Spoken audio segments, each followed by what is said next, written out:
about 2 minutes after 6. I want to make sure we have enough time to do our activity today. So we better get started. So let me just officially welcome everyone to this special session of Virtual Open House. Tonight, we are going to be making chromatography butterflies with a MagLab chemist whose name is Zeljka Popovic. Did I say it right, Zeljka? Popovic, same thing. Okay. So if you have questions about what to do or just what it's like to be a chemist, you can put them in the chat anytime, and one of us will get them asked and answered for you. We'll take it slow tonight because we know some of you will be making butterflies along with us. If you do make a butterfly tonight, snap a photo, share it to our Facebook feed or our Twitter page or Instagram. If you make one later, do the same. Still tag us in it. It's awesome. And I'm just going to toss it now to our chemist, our chemistry star. Take it away. Well, hi, everyone. So as Kirsten said, I'm Zeljka, and today we'll be doing chromatography butterflies, which happens to be my favorite part of open house in my non-biased opinion, of course. So chromatography butterflies are quite easy to make at home, and it's a great way of learning what chromatography is. So as we said, all you're gonna need vis-a-vis markers in my case, or any really permanent marker works, coffee filters, pipe cleaners, clear plastic cup so you can at least see it, and then water, just a little bit. That's all we need. And so in our first step, we are going to take our coffee filter and our marker, and we want to make a circle. So I'm gonna move my camera down. So we kind of want to pinpoint the middle of our coffee filter and then draw a circle. And it doesn't have to be a great circle. My circle's, a little wonky. You can draw like weird designs on there. You can do everything just outside of the circle. So we just don't want ink inside of that circle. So our next step is we're going to take our coffee filter and we're just going to kind of make a cone out of it. So I just pulled it through and we're going to place it in our cup of water. And our main thing is we see the ink through the coffee filter. We don't want that ink to touch the water because then the ink is going to go the opposite way of where we want it to go. So here we go. I placed it in there. And now we're going to watch as the water slowly comes up the filter paper. It's going to hit that ink line and slowly you'll see the separation of your inks. I actually started one about 10 minutes ago. And you can see already that my inks are separating in there. Maybe if I take it out of the cup, it's a little easier of a view. So we'll let those sit. And while the individual pigments are separating, we're going to talk a little bit more about chromatography. And we're also going to let our butterflies dry. And then we're going to make them with the pipe cleaners. So what is chromatography? Chromatography is actually one of the largest analytical methods used in science. And it's just a process in which scientists use to separate mixtures and based on the speed or whatever we're looking at that moment. And the biggest thing here is capillary action. So capillary action is what's actually causing that water to travel up the filter, and then how our pigments interact with the water and the filter itself is another interaction. And so it's all based on how fast they move. And so in today's experiment, our water, the liquid, carries the pigment through the surface of the coffee filter, the solid, and in the process, it separates those individual pigments. So there's different types of chromatography. These three types I've listed down there are based on various things. So again, it's always based on what we're looking at as scientists. So we have different methods of looking at things based on size, based on their physical state, based on their shape, and various other separation techniques here and other analytical instrumentation that we use. So as I said, chromatography is uses a mixture, and then it uses a stationary phase. So remember our filter, a mobile phase, our water. And the mobile phase can actually be a gas or a liquid. It doesn't have to be water. It can be any kind of liquid that can be used to separate depending on how it interacts with our mixture. So that mobile phase is what's carrying our complex or our mixture through our chromatography experiment, and then we look at our results. So here I drew a little picture. So we see that if we have all of our compounds start at the start line, some of them or all of them will move at different speeds based on different characteristics that they have, meaning that they're going to reach the finish line at different times, meaning that we are able to separate them. So retention time is the time that pigments, compounds spend in a chromatographic experiment. So here we see that the red pigment in this experiment comes out first. It's the fastest. And so we see that peak first, followed by the yellow and then the green in our chromatogram. So the chromatogram is what we read when we get our chromatography results. So at the MagLab, we use chromatography all over the place, but me specifically, I perform chromatography. First, I perform chromatography in a variety of ways, and then I use ion cyclotron resonance mass spectrometry to analyze my samples that are coming off my chromatography column.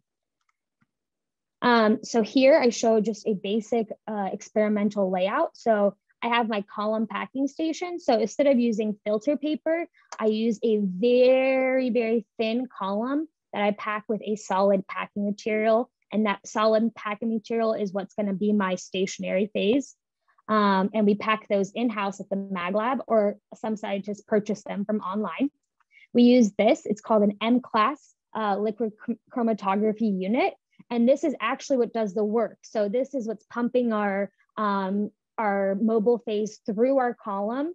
This is what's putting our sample on the column. Unfortunately, the column is so tiny, you really cannot see it. It's about like the thickness of a couple strands of your hair. It's wild.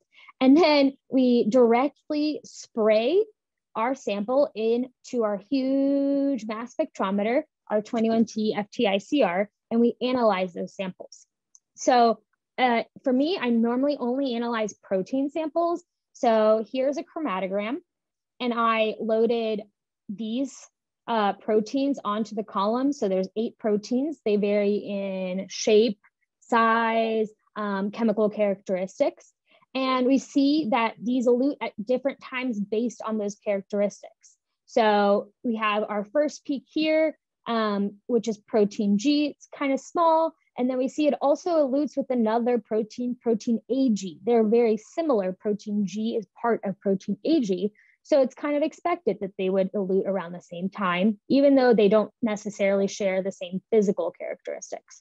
So in chromatography, we want to separate all of our components of our mixture so that we can correctly and to the best of our ability, analyze these samples. Because if they're not separated, then we just get a whole mumbo jumbo mess. And so lastly, we have our chromatography experiments to try at home. So not only can we do this with markers, we can do it with sprinkles, M&Ms, permanent marker, and various food items. It's very fun.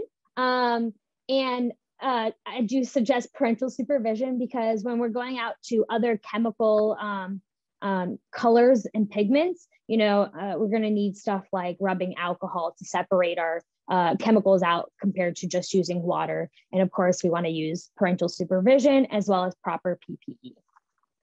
So now let's go back. So I have my butterfly here. I sometimes use a hair dryer if you're too lazy to wait, or if you're impatient. I really love butterflies, so I'm very impatient and I will use a hair dryer. So when we're folding our butterflies, I like to fold them in half and then kind of accordion them so that I'm folding it accordion style, and then the other way. And so now I have little wings, not the best. I'm not always a great artist. I'm a scientist, not an artist. Kind of the same thing at the end of the day though. And then you fold your pipe cleaner in half in a little U. You put your filter paper in there, and then you kind of twist, twist, twist to make the little body at the bottom. And then you twist at the top, and we're gonna make our little antennas. I like to fold them in because sometimes pipe cleaners are a little sharp. So I'll also watch out for the ends of the pipe cleaners. They'll get you. And then we have a butterfly. Oh, it's perfect. It is so cute. And sometimes I really highly recommend that you do different kinds of designs on your filter paper and see what looks the coolest, what you like the best. So it doesn't need to be a circle. I like really doing like this kind of thing where you just do a bunch of dots in the middle, because then you have like, it looks like little fireworks. And that's really cool. Lines, different designs. Last year, we always have people who color the whole thing black.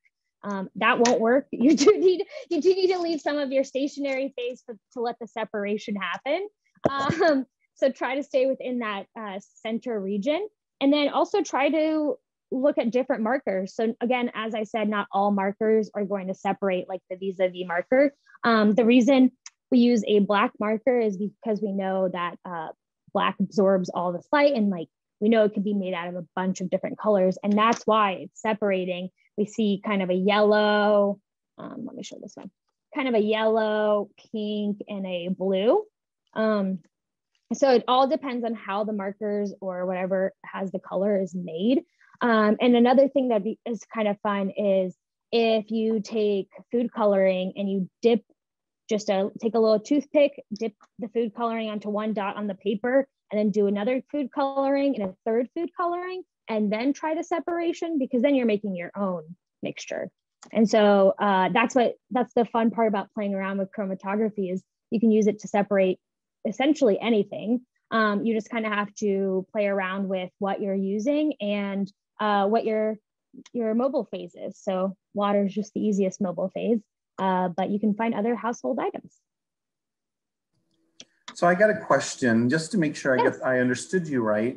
So if we took the food coloring, like the red food coloring, and we dropped just a little drop of red food coloring, it's not going to separate into colors. It's just going to stay red. Yeah. So because that's just based on what the coloring is made out of. So like if you were to buy magenta food coloring, it also probably won't separate, because it depends on Roy G. Biv as well as the other colors that chemically are able to be made. But stuff like blacks, browns, they tend to work better because those darker colors tend to be made out of more pigments. And that's why the one you showed that has all that beautiful color separation, all of that just came from that black marker, from that black dot in the center. You didn't use any other colors. Nope. So this is just the black circle in the middle. I can kind of deconstruct it so you can see it a little better. So as you see, this is where I drew my black circle. And hold on, I'm going to go full screen so we could really see this up close. Okay. There we go. So here we go. So wow. I just drew my circle. I let it develop. So right before it reached the edge, I took it out of the water. But yeah, this is just the black vis-a-vis marker that I used. And this is honestly one of the best markers. Also, the people say the markers that smell, Mr. Smellies, I'm not sure what they're called, but they also work very well. Mr. Smelly would be a great name if that's the name. I really hope that's the name. I think they used to call me that in school, actually. I am just so surprised. I've seen, so I have to be really honest with you guys. Do you want confession time? I have been to MagLab open house and this activity has happened. And I see all these beautiful butterflies, strung up around the lab. And I see students carrying their butterflies as they leave. I have a great story about that I can tell you too. But I don't know that I really appreciated what was happening. This is pretty mind-blowing. It's a very cool, very simple experiment to do at home that is very accurate. So again, like this is chromatography. Scientists do use paper chromatography all the time. Even mass spec. So I said I do mass spec. At the airport, they use paper chromatography and mass spectrometry to analyze what's on different substances. So for security purposes, they'll, in certain places, they'll swipe you. It's a little piece of paper and they literally just swipe you or your luggage or whatever. And they throw that piece of paper into the mass spectrometer and that's what it's analyzing. So it's great because it's easy, but it's also very true. We do use paper chromatography to separate out. And this is how chromatography kind of started. the first idea into developing chromatography is separating the pigments of chlorophyll. So this is also cool if you take a leaf and you like cut it in half, try to get a little bit of a thick leaf, and then try to rub the juices out of the leaf and try to separate those out on the filter paper and see what happens. Wow, so amazing. So you mentioned, science and art and the way they kind of converge in this activity. What kind of similarities do you see? Like you're a real scientist, right? You're a real chemist. What sorts of similarities do you see in your day-to-day when you're doing chemistry that kind of do have a connection to art? Yeah, I think really art, like science is an art form. It's not an abstract art form. It can be. Sometimes you'll meet some scientists who are a little abstract, but it has a lot to do with, we know that when we're looking at certain paintings or other pictures, we see a lot of symmetry, we see a lot of shapes, and we see those, it's the same thing in science. This is how nature is. So, we need a lot of symmetry, a lot of clean lines. That's kind of how science is. But it's also just like, for me, looking at a chromatogram is so beautiful because getting that separation of those peaks just into a narrow time is an art form in itself, because you have to be quite skilled to do that. And it just looks beautiful when your data looks beautiful. That's so true. Data visualization is a whole other thing that I'm super into. Yeah. And that we can do a whole nother session about for the future, right? I think that's such a cool topic. Yeah, bring Carrie on board for that one.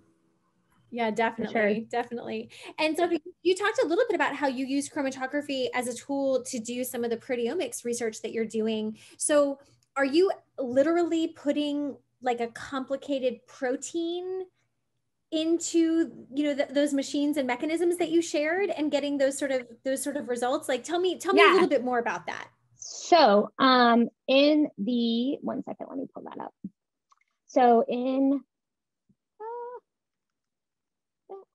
so this is actually what we get. So yes, we take what we do a lot of the times. We actually get patient samples and we take patient human blood. We obviously clean it up because we don't want to spray anything and everything in our instrument. And human blood is very complex. We know we have a lot of proteins in our blood. We have a lot of proteins throughout our bodies.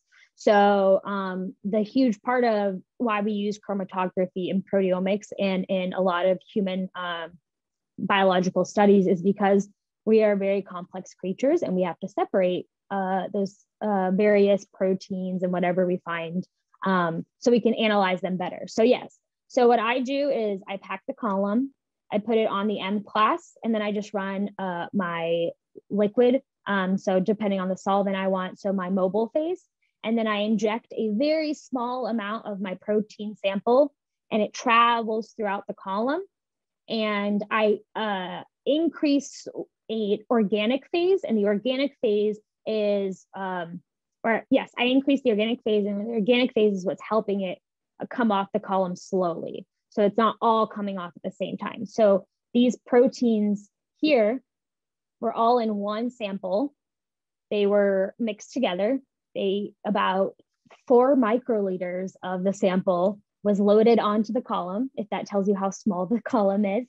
And then we just start a gradient where we're increasing one solvent compared to the other based on the interactions we know that happen. And those proteins slowly elute one by one. And then we're able to collect the mass spectra that I show here that look very clean and nice, which is really important again, because when we're getting increase in our complexity of the protein that we're trying to look at, we see here on our big clinal fragment, the last one to elute, it is a monster of a protein, and it will interfere a lot with the rest of the analysis. So we really need to make sure we're separating the proteins out as best as we can. Okay, I've got another question. You mentioned the column a couple times. What's the column made out of? The column is made out of fused silica, so it's essentially glass. It's a glass thread that's hollow on the inside, is the best way I can explain it. No, that's impressive. I mean, to think about not just a tube, but you called it a thread that is hollow. I mean, that's just insane to try and think about. It is tiny, and it's also very durable. So we can bend it. You know, we're doing a lot. So it's not even like, I don't know. For me, like when I first saw it, I was like, oh, I'm going to break this. But it bends. We use columns for multiple samples over the years. We just store them. It's actually really neat that at the MagLab, we make our own columns. Columns are actually quite expensive. They can be for anywhere from $2,000 to $10,000 for one column. So the fact that we have the ability at the MagLab to pack our own columns, and you know, we have scientists here who have greater knowledge in chromatography to help us, you know, understand the best practices of chromatography. You surprised me again, because I thought you were going to say they're extremely brittle and they break all the time, but no. Nope. Wow. Yeah, I think pretty cool. I think it's a reminder of the story, how the story of science is so complicated in not complicated, like hard to understand, but it's like sometimes like there's 25 cool things that don't even relate to the results, right? It's the tools and the techniques and the processes that are all like, wow, my mind is blown before you even tell me what you figured out. Yeah.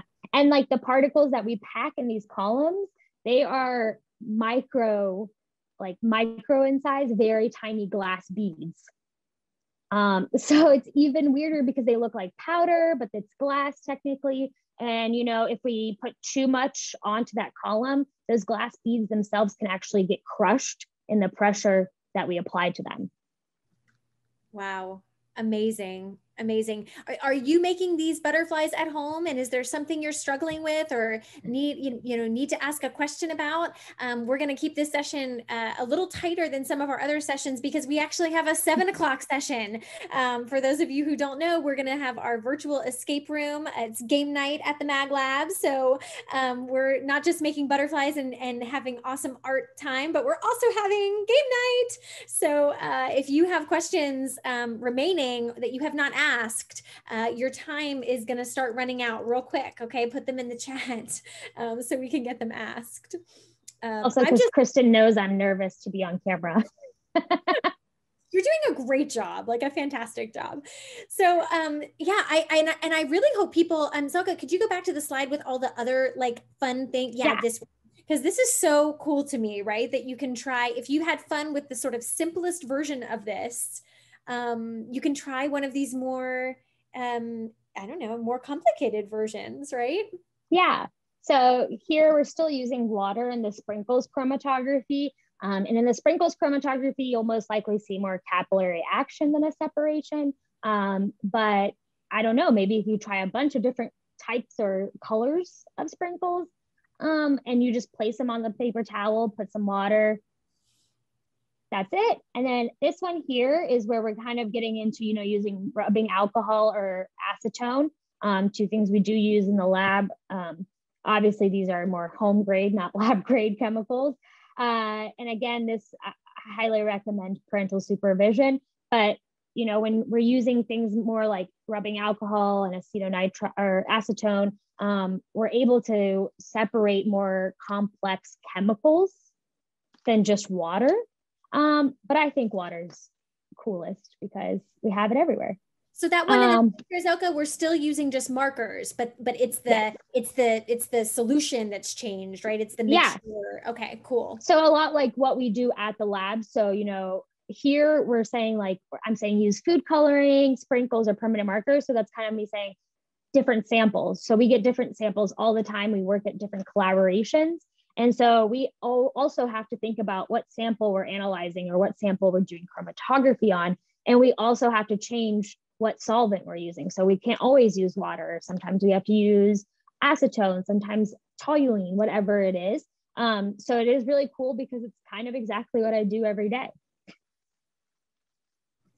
I have to tell you, at our last in-person open house, it was one of my favorite stories about how the open house ended. There was a young woman who a young woman who had made a chromatography butterfly with Zeljka and the team who was doing this activity. And, you know, they were like the last people to leave. So everything was getting packed up, and she came back to you know, pick up her butterfly.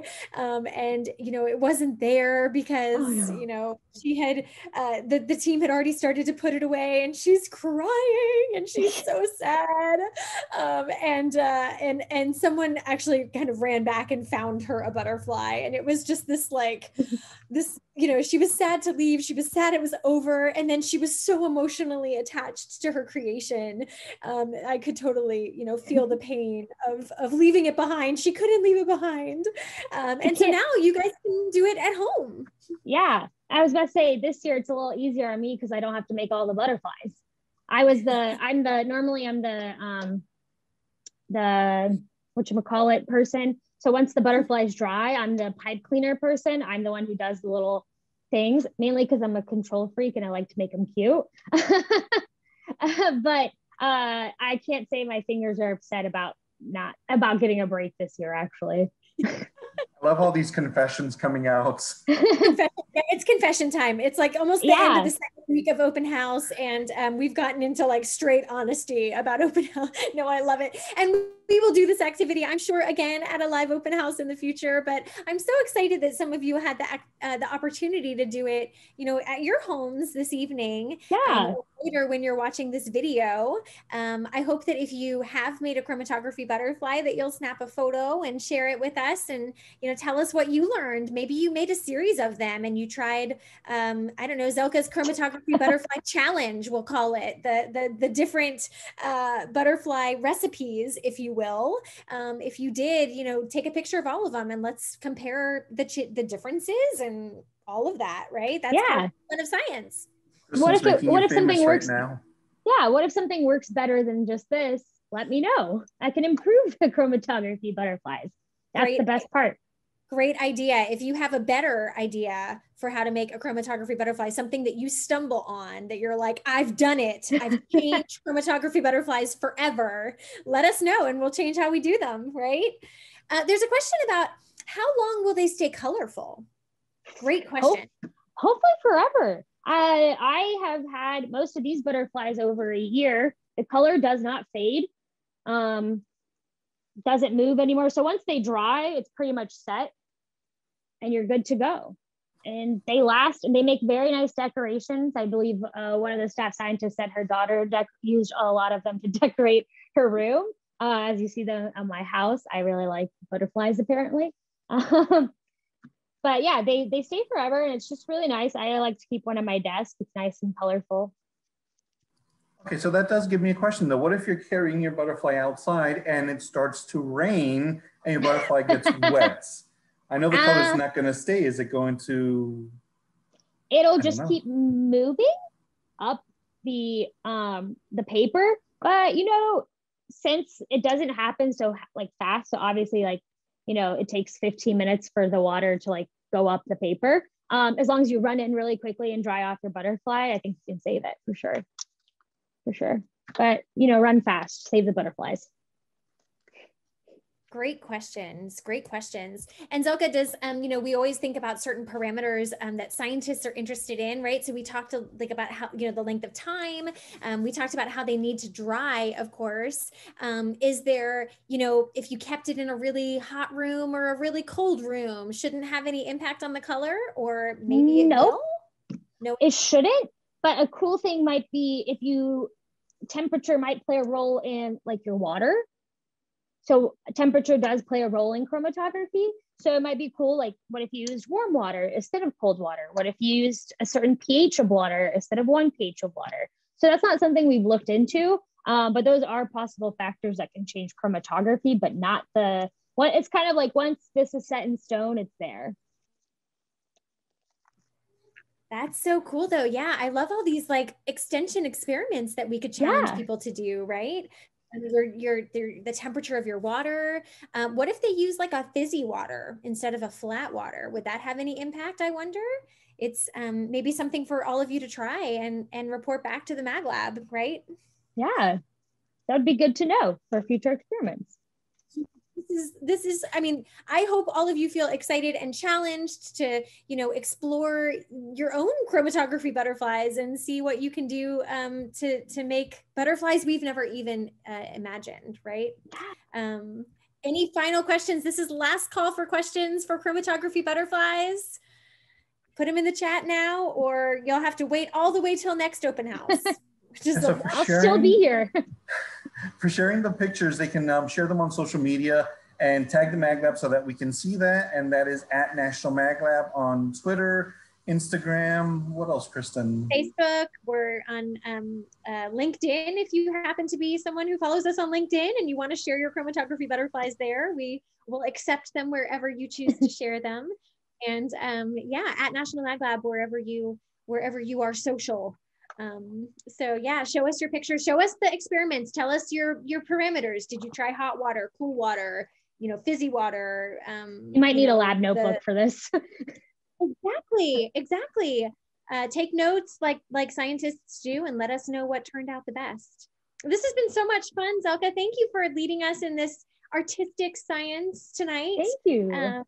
And thank you to everyone who joined us for this virtual open house session. There'll be a short survey when we end the Zoom, so stick around and let us know what you thought. And hopefully we'll see some of you in about 30 minutes at the virtual escape room. Go to the open house website to find the Zoom link. We'll see you. Bring your thinking hats, okay? Take care, everyone. Good night. Bye.